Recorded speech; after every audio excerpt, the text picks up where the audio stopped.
A seed the size of your thumbnail. Drop it in brown water. Wait 30 minutes. Drink. No filter, no chemicals, no bill at the end of the month.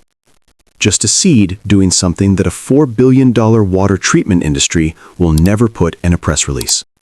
This tree grows 15 feet in a single year, on soil where maize won't even sprout. Press its seeds and the oil runs a diesel engine without touching the engine. Eat its dried leaves, and gram for gram, you are holding more iron than beef, more calcium than milk, more protein than most things in your kitchen. One tree. Fuel. Food. Clean water. Free. Forever. Already growing.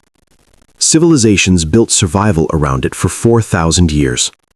Then, sometime in the late 1800s, a man in a Cleveland office decided that survival was too valuable to leave in the hands of the people who needed it.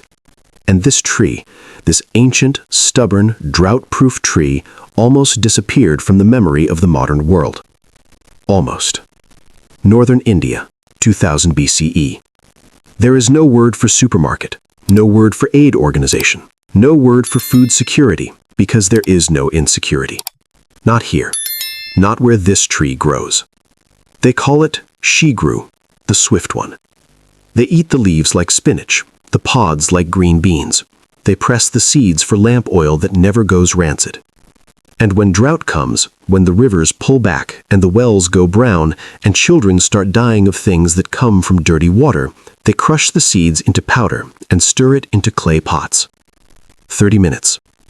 The sediment sinks. The bacteria die. The water clears. They do not know about proteins binding to E. coli. They do not know about flocculation. They just know their children survive the dry season. That is enough knowledge. That is everything. By 600 BCE, Ayurvedic physicians are documenting it against over 300 conditions. Egyptian royalty pressed the seeds for skin oil. Roman soldiers carry it on campaign. Arab traders move it along the Silk Road, the way later generations would move petroleum. Carefully, profitably, across continents. In Africa, across the Sahel, where the land turns to powder half the year, it spreads without a campaign, without a grant, without a government. It spreads because it works. Because the people who planted once stop being hungry. It is not a crop. It is a covenant. 1900. Paris, the World Exhibition. A German engineer named Rudolf Diesel stands beside a machine that will change the century. He does not fill it with petroleum. He fills it with peanut oil. The engine fires. The crowd watches. Diesel writes in his journal that vegetable oils may one day rival petroleum. He is not a dreamer. He is an engineer describing what he just watched happen. Tests run across Europe confirm moringa oil works the same way. So does sunflower. So does cottonseed. The future forks here. Plants or petroleum. Distributed or centralized. Yours or theirs. 8 years later, Henry Ford puts the Model T on the road. Flex fuel designed for gasoline or plant-based ethanol.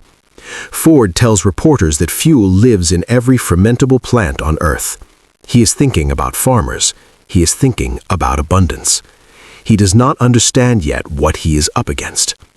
Because somewhere in Ohio, a man who built his entire empire on the idea that energy must flow through him and only him is watching all of this very carefully. He does not argue with the science. He doesn't need to. He has something better than an argument. He has infrastructure. He has politicians. He has patience. And he has a method.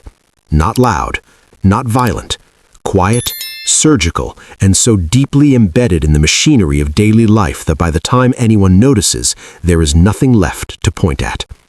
First, he moves on distribution. He builds the pipelines. He builds the refineries. He negotiates the railroad contracts that determine which fuel gets transported cheaply and which sits rotting in a warehouse in Ohio. Ethanol can be distilled by any farmer with a still and a corn crop. You cannot build a monopoly on a still and a corn crop. So the still has to go. By the early 1920s, lobbying campaigns in state after state push legislation framing farm-distilled ethanol as a public hazard. The same politicians who take the money write the laws. The laws stick. Second, he moves on the automobile. Gasoline engines and ethanol engines are not the same engine. Once the roads fill with gasoline cars, once the supply chains, the mechanics, the spare parts, the engineering schools all orient around one fuel, switching becomes not just expensive, but structurally impossible. He does not need to outlaw the alternative. He just needs to make gasoline the default long enough that no alternative infrastructure survives to compete. It takes less than a decade. Third, and this is the move nobody talks about, he moves on knowledge, not by burning books, by funding the ones that get written. Universities that accept his endowments quietly begin producing research that starts from a single assumption: petroleum is the foundation. Every study, every agricultural paper, every engineering curriculum is built on top of that assumption, the way a house is built on a foundation. You don't question the foundation, you just keep building. By 1920, ethanol is gone from American filling stations. Lobbying, state laws, contracts. You never hear a gunshot in this kind of war. You just wake up one day and the alternative is no longer available, and nobody alive can remember when it was. Rudolf Diesel, the man whose engine ran on vegetable oil, falls off a ship crossing the English Channel in 1913 on his way to a meeting in London. His body surfaces 10 days later. The official verdict is suicide. Draw your own conclusions. By 1930, petroleum is not a choice.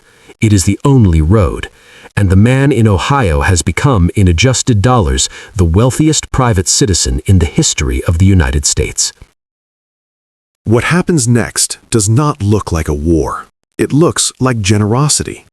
A foundation launches with a starting endowment larger than the GDP of most nations at the time. It funds universities. It funds agricultural programs across India, the Philippines, Pakistan, across Africa. It funds research. The brochures say, ending hunger, advancing science, helping the poor. Look at what actually gets funded. Every single agricultural project, every one, builds a new dependency on petroleum, tractors, synthetic nitrogen fertilizers derived from natural gas, pesticides born from oil byproducts, diesel irrigation pumps. They take subsistence farmers who fed themselves for generations and hand them a system that requires purchasing something every single season, something that comes from the ground, something controlled by the same family that just wrote the endowment check. In India, millions of moringa trees are cleared for hybrid crops that need constant irrigation. In Africa, IMF loans arrive with conditions attached. Adopt industrial agriculture, open your markets, plant what we tell you to plant. In country after country, the food forests that sustained people through droughts and floods for millennia are labeled primitive, backward, inefficient. Inefficient for whom? By 1980, nations that had never once imported food were importing both food and fuel. The dependency was complete. Not built by force, built by funding the only research that got done, the only infrastructure that got built, the only future that got imagined. But you cannot kill a tree by not talking about it.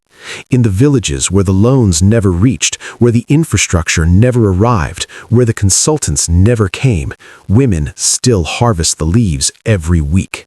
Cooperatives in Kenya still press the seeds for cooking oil. Families in Haiti replanted it in the cracked earth after the hurricane took everything else, because they knew it would come back before anything else would. Researchers kept working too, quietly. 1992, a study confirms the seeds kill 90 to 99% of bacteria in contaminated water. 2011, a review across 17 studies confirms what the people of Rajasthan already knew 4,000 years ago. The USDA publishes the nutrition data. The universities run the trials. The science is clean, documented, and ignored by every international development organization with a budget large enough to actually do something with it. Then, the wellness industry found it. Now it is $27 at Whole Foods, a powder in a brown glass jar with a leaf on the label. They call it a superfood. They talk about antioxidants. They talk about energy. They never mention the engine. They never mention the water. They never mention the 4,000 years or the man who spent a fortune making sure you'd only ever see it as a supplement, profitable, contained, and completely defanged. 3 billion people today cannot access clean water. 800 million go to bed hungry. The global south pays petroleum prices that eat entire national budgets. And growing in the ditches, along the roadsides, in the forgotten margins of 46 countries is a tree that addresses all three. No drilling, no patents, no quarterly earnings call, no permission required. Just a seed, just soil, just 30 minutes, and water that is safe to drink. They did not suppress this because it didn't work. They suppressed it because it worked too well without them. There is a name for a system that turns abundance into dependency and calls it development. I am not going to say it tonight, but you already know it. You have always known it. The tree is still here. The knowledge is still here. The only thing that ever kept them apart was who controlled what you were allowed to learn. The archive stays open. The next vault drops soon. Make sure you're in the room when it does. Subscribe and stay tuned. See you in the next video.